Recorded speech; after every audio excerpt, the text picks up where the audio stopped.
तो शुरू कर देते हैं प्रिंसिपल ऑफ सुपरपोजिशन, शुरू कर देते हैं। क्या था, सपोज करो ये चार्ज है, प्रिंसिपल ऑफ सुपरपोजिशन देखो, ये चार्ज है, इस चार्ज का नाम है कैपिटल क्यू। कैपिटल क्यू आज का टॉपिक देखो, प्रिंसिपल ऑफ सुपरपोजिशन। अब इसके चारों तरफ तो बहुत सारे चार्ज हो सकते हैं, इसके चारों तरफ बहुत सारे चार्ज हो सकते हैं। तो अगर इस पर फोर्स पता करना हो, ये Q1 पॉजिटिव, ये Q2 नेगेटिव, ये सपोज करो पॉजिटिव, ये सपोज करो नेगेटिव, ये सपोज करो, कुछ भी हो सकता है। अभी तक हम क्या पढ़ रहे थे, कूलम्ब लॉ से। कूलम्ब लॉ ये कह रहा था कि हमको दो चार्ज के बीच में क्या निकालना है, फोर्स। हमें दो चार्ज के बीच में क्या निकालना है, फोर्स। बट अगर दो से ज्यादा चार्ज हुए तब ऐसी कंडीशन में क्या करना चाहिए, इस मान लो क्यू पर फोर्स निकालना है, सपोज करो। फोर्स तो किसी में भी पूछ सकते हैं एग्जाम में, बट सपोज करो क्यू पर फोर्स पूछा है, तो ये देख लो कितना पोजीशन है, मतलब कितना डिस्टेंस है। सिंपल वर्ड्स में हर एक चार्ज का डिस्टेंस चेक कर लो कितना है। सपोज करो ये R1, ये R2, ये R3, ये R4, ये R5, सबका फोर्स निकाल लो अलग अलग। इसका फोर्स मान लो F1, ये फोर्स F2, ये फोर्स F3, ये फोर्स F4, ये फोर्स F5। मगर फोर्स में क्या होगा, वेक्टर क्वांटिटी है, तो माइनस प्लस देखने हैं। माइनस प्लस करने नहीं है कि क्यों माइनस का दे रखा तो माइनस कर दिया, प्लस का दे रखा तो प्लस कर दिया, ये नहीं करना। ये देखना है कि अट्रैक्ट हो रहा है और रिपेल हो रहा है, अट्रैक्ट हो रहा है कि रिपेल। डायरेक्शन देखनी है, यानी कि force with vector quantity check करना है। फोर्स विद वेक्टर क्वांटिटी की डायरेक्शन क्या है, और फिर इन सबके पेयर्स बना करके इसको प्लस कर देना है। क्या कर देना है, सबको प्लस। अब प्लस कैसे करोगे, प्लस करने के लिए वेक्टर क्वांटिटी आ रही है, तो 11th में वेक्टर क्वांटिटी को ऐड करने का तरीका था। 11th में वेक्टर क्वांटिटी को क्या करने का तरीका था, ऐड करने का तरीका था। दो वेक्टर के बीच का फॉर्मूला दिया हुआ था 11th में कि अगर दो वेक्टर दे रखे हो, अगर दो वेक्टर दिए हो तो रिजल्ट मान लो एक वेक्टर ए हो, दूसरा वेक्टर मान लो बी हो, तो इनका रिजल्टेंट कैसे निकालते थे, ये फॉर्मूला याद करो। A square plus B square plus 2ab cos theta, ये फॉर्मूला निकाल लो। A square plus B square plus 2ab cos theta. और ये मेथड अप्लाई करके क्या कर देना है, तुमको फोर्स निकाल देना है। इस प्रोसीजर को हम कहते हैं प्रिंसिपल ऑफ सुपरपोजिशन, कि अगर एक पार्टिकल पर मल्टीपल फोर्स लग रहे हो तो सारे फोर्सेस को हमने क्या कर देना है, ऐड कर देना है। क्लियर है। अब तुम्हें डायरेक्शन में दिक्कत आती है तो एग्जांपल लेते हैं। सपोज करो ये इक्विलेटरल ट्रायंगल है, बहुत ध्यान से समझना है, बहुत मजा आएगा इस क्वेश्चन को करने में। अगर तुमने ये करने की कोशिश करी, ये न्यूमेरिकल समझने की कोशिश करी, तो प्रिंसिपल ऑफ सुपरपोजिशन की बहुत हद तक प्रॉब्लम सॉल्व होगी। हमने क्या करा कि एग्जांपल दिया, और समझने के लिए सबसे सिंपल प्रॉब्लम लेते हैं कि चार्ज ले लेते हैं 1 कूलम। कितना चार्ज ले लिया, 1 कूलम। कितना चार्ज ले लिया, 1 कूलम। कुछ भी हो सकता था, वैसे पॉजिटिव भी हो सकता था, नेगेटिव भी हो सकता था, मगर हमने क्या लिया, Q1 कैसा है, प्लस का 1 कूलम, Q2 कैसा है, प्लस का 1 कूलम, Q3 कैसा है, प्लस का 1 कूलम। तीनों चार्ज हमने क्या ले लिए, प्लस के 1 कूलम ले लिए। तीनों चार्ज हमने क्या ले लिए, प्लस के 1 कूलम। अब अगर हम फोर्स निकालें, अच्छा फोर्स भी किसी पर पूछ सकते हैं, तो सपोज करो फोर्स पूछा है सेंटर पर कोई चार्ज है, सेंट्रॉइड बोलते हैं इसको, ट्रायंगल का जो सेंटर होता है, सेंटर पर कोई चार्ज है, और मान लो वो कैपिटल Q है, और मान लो वो भी प्लस का 1 कूलम है। मतलब सिंपल न्यूमेरिकल प्रॉब्लम सॉल्व करें कि अगर ऐसी सिचुएशन हो तो प्लस इस पर कितना फोर्स होगा, या इस पर कितना फोर्स होगा, या इस पर या इस पर। क्योंकि एग्जाम में प्रिंसिपल ऑफ सुपरपोजिशन पर न्यूमेरिकल आ सकता है, अनटच न्यूमेरिकल आ सकता है, कोई ऐसी प्रॉब्लम दे सकते हैं वो जिसको तुमने सीखना हो, जिसको तुमने सीखना हो। तो हमने क्या करा, Q1 निकाला +1 कूलम, Q2 निकाला +1 कूलम, Q3 देखा +1 कूलम, ये Q देखा +1 कूलम, और हमसे का फाइंड टोटल फोर्स, या खाली फोर्स भी लिखा होगा, at the charge on centroid. जो सेंटर पर चार्ज है, जो सेंटर पर चार्ज है, इस पर हमें क्या निकालना है, टोटल फोर्स निकालना है। इस पर हमें क्या निकालना है, टोटल। अब कैसे करें, तो करना क्या चाहिए, प्रिंसिपल ऑफ सुपरपोजिशन लगाओ, यानी कि हर एक से, यानी कि हर किसी से तुम क्या करो, पहले फोर्स पता करो। जैसे ए वाले से फोर्स पता कर लेते हैं, ए वाले से फोर्स पता कर लेते हैं, कोई मुश्किल काम तो नहीं है। ए वाले से फोर्स पता कर लेते हैं, सपोज करो सेंटर है ओ, तो अगर मैं ए से ओ के बीच फोर्स पता करता हूं, ए से ओ के बीच, तो सबसे पहले मैं देखूंगा यार कि ये जो ओ है, ये जो ओ है, ये भी पॉजिटिव, ये ऊपर वाला भी पॉजिटिव, तो पॉजिटिव पॉजिटिव रिपेल करेंगे, यानी कि ऊपर जो चार्ज है तो इस साइड क्या होना चाहिए, रिपेल होना चाहिए, इस साइड क्या होना चाहिए। और ये फोर्स सपोज करो कितना आ गया, F1। तो कितना फोर्स बन रहा है, F1 पता कर लेते हैं, F1 पता कर लेते हैं, ये बन रहा है K, वो 1/4 पाई एप्सिलॉन नॉट वाली वैल्यू, क्या बन रहा है, K 1/4 पाई एप्सिलॉन नॉट। के यहां पर लिख लिया Q1, यहां लिख लिया Q2, और डिवाइड कर दिया, और डिवाइड करके हमारे पास में क्या आ गए, Q1 Q2 अपॉन में R², Q1 Q2 अपॉन में R²।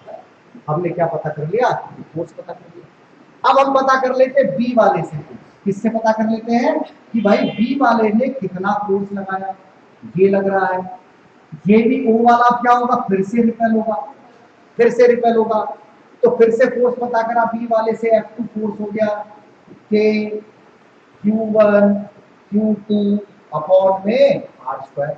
अच्छा सपोज करो ये डिस्टेंस है R, तो ये डिस्टेंस भी R होगी। अच्छा चार्ज कितने थे, ये चार्ज कितने थे जरा देख लेते हैं। ये K, Q1 की वैल्यू कितनी थी 1, Q2 की वैल्यू कितनी थी 1, और अपॉन में कितना आ गया, R²। अच्छा इसकी डायरेक्शन भी बता दो साथ साथ, ये क्या होगा, ए वाला ए से ओ की तरफ जा रहा होगा, किस तरफ जा रहा होगा, ए से, तो ये वाले चार्ज की डायरेक्शन, ये पूरा चार्ज कितना बन गया, K अपॉन में R², और डायरेक्शन इसकी क्या बन गई, इसकी डायरेक्शन बन गई है AO वेक्टर, ये इसकी डायरेक्शन बन गई, क्या डायरेक्शन बन गई इसकी, AO वेक्टर, ये इसकी डायरेक्शन है, ये इसकी डायरेक्शन बन गई। ऐसे ही अगर हम इसकी डायरेक्शन पता करें, इसकी डायरेक्शन पता करें, इसकी K2 की वैल्यू कितनी बन गई, K भी 1 अपॉन में R², तो ये कितना बन गया, K अपॉन में R², मगर इसकी डायरेक्शन क्या रहेगी, B से O की तरफ, क्या डायरेक्शन रहेगी, B से O की तरफ। तीसरा चार्ज पता कर लेते हैं, तीसरा पता कर लेते हैं F3 वाला, सपोज करो F3। अब तुम कहोगे सर कौन सा था F3, F3 ये वाला लगाना, C से ऊपर जो फोर्स लग रहा है इस साइड लग रहा है, इस साइड लग रहा होगा, C और O के भी रिपल हो रहा होगा, इस साइड लग रहा होगा।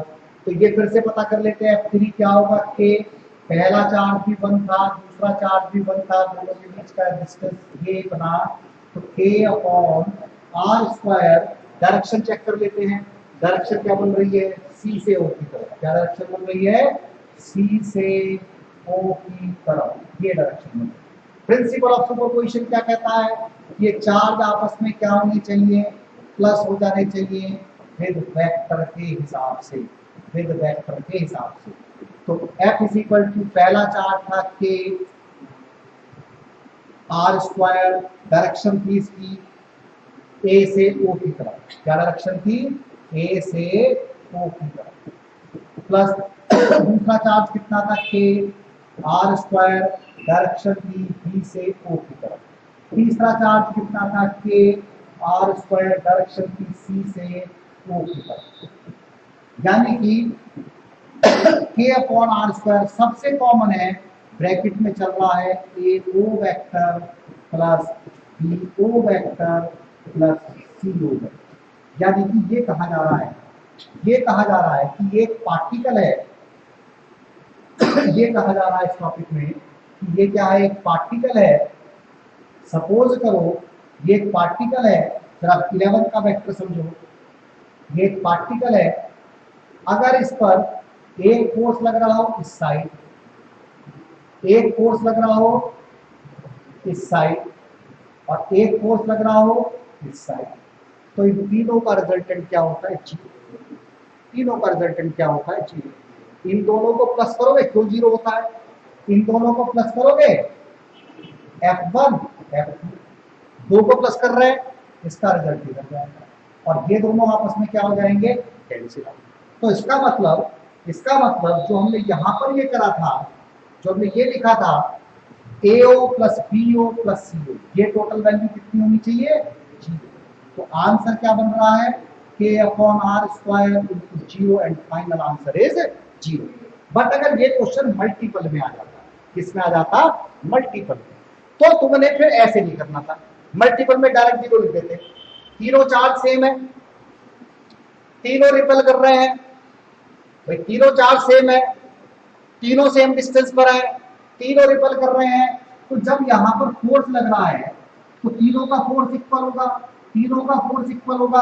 बट ये दोनों इस साइड है, ये इस साइड है, रिजल्टेंट कितना, जीरो। रिजल्टेंट कितना, जीरो। मल्टीपल क्वेश्चन अगर पेपर में ऐसा आ जाए तो बिना सॉल्व करे कभी कभी इस तरह से हो सकता है, कभी कभी इस तरह से हो जाएगा। ये तुम्हारा कौन सा क्वेश्चन, मल्टीपल। क्वेश्चन देखो क्या है, इक्विलेटरल ट्राइंगल है, एक इक्विलेटरल ट्राइंगल, इस इक्विलेटरल ट्राइंगल की ये साइड 1 यूनिट, ये साइड 1 यूनिट, ये साइड 1 यूनिट, तीनों पर चार्ज है 1 कूलम 1 कूलम 1 कूलम, तीनों पर चार्ज कितने हैं, 1 कूलम 1 कूलम 1 कूलम। और हमें क्या फाइंड आउट करना है, फोर्स एट ए। किस पर फोर्स फाइंड आउट करना है, फोर्स एट ए। तो सिंपल सा फंडा देखो, अगर मुझे फोर्स एट ए निकालना हो तो ए पर बी की वजह से, ये बी है ना, ए पर बी की वजह से रिपल्शन के अट्रैक्शन, रिपल्शन, ये भी पॉजिटिव ये भी पॉजिटिव, ए पर बी की वजह से रिपल्शन इधर जाएगा, ए पर बी की वजह से रिपल्शन, फोर्स हो गया F1। अच्छा कितनी वैल्यू निकलेगी, K Q1 Q2 अपॉन में R²। कितनी वैल्यू निकलेगी, K Q1 की जगह 1 है, Q2 की जगह 1 है, अपॉन में R² की जगह 1 का स्क्वायर लिख दोगे तो K/1, यानी कि खाली क्या बनेगा, F1 बनेगा K। मगर डायरेक्शन क्या रहेगी, डायरेक्शन रहेगी इसकी B से A की तरफ, ये डायरेक्शन रहेगी। अब पता कर लेते हैं ए पर सी की वजह से फोर्स, ए पर किसकी वजह से, सी की वजह से, इधर को रहेगा, इधर को रहेगा, F2 फोर्स हो गया। ए पर किसकी वजह से है, सी की वजह से, ए पर किसकी वजह से है, सी की वजह से। कितना फोर्स होगा, K Q1 की जगह 1, Q2 की जगह 1, R² की जगह 1। आंसर फिर से क्या आएगा, K, मगर डायरेक्शन क्या हो जाएगी, सी से ए की तरफ। दो फोर्स मिल गए कि नहीं। अब दो फोर्स है, एक F1 और एक F2। अब ये दोनों कितने डिग्री के एंगल पर है, इक्विलेटरल ट्रायंगल है, ये एंगल कितने डिग्री का, 60 का, तो ये एंगल भी बच्चों कितने डिग्री का, 60 का, ये भी कितने डिग्री का। अब क्या फॉर्मूला लगे, अब क्या फॉर्मूला लगेगा, F निकालना है टोटल, तो F1 का स्क्वायर अंडर रूट के अंदर plus F2 square plus 2F1 F2 cos theta, यानी कि F1 की जगह K स्क्वायर, ये भी K मतलब 1/4 pi epsilon not, K square plus 2K K cos 60 degree. क्या आंसर बन रहा है, K square plus 2K add हो गया तो क्या बन गया, ये 2K स्क्वायर और ये 1/2, 2 से 2 कैंसिल आउट। क्या बन रहा है, K स्क्वायर क्या बन रहा है, under root 3 K square newton, under root 3 K square newton. तो इस टाइप से जो है फोर्स है। तो ये क्वेश्चन हो गया हमारे पास में। एक नया क्वेश्चन देख लो, एबीसी ट्राइंगल, ये वाला फोर्स वही है प्लस का 1 कूलम, ये वाला फोर्स क्या कर दिया, केवल इतना चेंज करा, माइनस का 1 कूलम कर दिया। ये फोर्स कितना कर दिया, माइनस का 1 कूलम, ये कितना है, प्लस का 1 कूलम। फिर से सुन लो, ये क्या है, प्लस का 1 कूलम, ये क्या है, माइनस का 1 कूलम, ये क्या है, प्लस का 1 कूलम, ये भी 1 यूनिट डिस्टेंस, ये भी 1 यूनिट, ये भी 1 यूनिट। और तुमसे फाइंड करना था, फाइंड फोर्स एट ए। किस पर फाइंड आउट करो, फोर्स ए पर। किस पर फाइंड आउट करो, फोर्स ए पर। कोई डाउट है किसी को? जल्दी से फटाफट से इसको भी सॉल्व करके दिखाओ, कितना आंसर आना चाहिए, जल्दी से सॉल्व करो इसको। करो एक और क्वेश्चन को, स्क्वायर है इस बार, क्या है, स्क्वायर, क्या है, स्क्वायर है इस बार। क्या चीज है, ये साइड ए, साइड बी, साइड, ये वर्टिसेस हो गए ए बी सी डी। मैं आसान करने के लिए, कैलकुलेशन चूंकि आसान हो जाए, अभी सारी साइड को कितना ले लेता हूं, 1 यूनिट। कितना ले लिया, 1 यूनिट, 1 मीटर। पेपर में कुछ भी आ सकता है। सारे चार्ज भी मैंने कितने ले लिए, प्लस 1 कूलम। सिखाने के लिए कर रहे हैं अभी हम। कितने ले लिए, प्लस 1 कूलम। कितने ले लिए, प्लस 1 कूलम। कितना ले लिया, प्लस 1 कूलम। मैं तुमसे कह रहा हूं, फाइंड फोर्स एट ए। ए पर कितना फोर्स लग रहा होगा, क्या फाइंड आउट करना है मुझे, ए पर कितना फोर्स लग रहा होगा, ए पर कितना फोर्स लग रहा होगा। जरा सिंपल से मैं तुम्हें बताऊं, जरा सिंपल से मेरी बात सुनो। ए पर फोर्स पूछा मैंने, कितना लग रहा होगा, ए पर फोर्स पूछा मैंने, कितना लग रहा होगा। तो ए पर फोर्स निकालने के लिए एक सिंपल सा काम करो। ए पर डी की वजह से किधर को फोर्स, ए पर डी की वजह से रिपल्शन, इधर को फोर्स, ए पर बी की वजह से इधर को फोर्स। एंगल कितने डिग्री का, 90 का। तो F1 पता करेंगे, F2 पता करेंगे, इसका रिजल्ट निकाल लेंगे इधर को, इसका रिजल्ट निकाल लेंगे इधर को। सपोज करो ये रिजल्ट आ गया x, ये रिजल्ट आ गया x। उसके बाद अभी C से भी तो बचा रह गया, C वर्टिसेस भी तो है। अब हम क्या करेंगे, C से फोर्स पता करेंगे, C से फोर्स पता करेंगे, फिर से इधर को हो जाएगा, क्यों, फिर से रिपेल होगा, फिर से रिपेल होगा। C से फोर्स निकाल लेंगे, मान लो y आ गया, मान लो कितना आ गया, y। और सीधे सीधे क्या हो जाएंगे, प्लस, सीधे सीधे प्लस। क्यों, क्योंकि दोनों के बीच कितने डिग्री का एंगल, 0 डिग्री का। दोनों के दोनों क्या है, सेम डायरेक्शन में। तो फाइनली आंसर कैसे निकलेगा, x plus y. Finally answer कैसे निकलेगा, x प्लस वाई। x निकालने के लिए ध्यान रखना है, इन दोनों के बीच 90 डिग्री का एंगल है।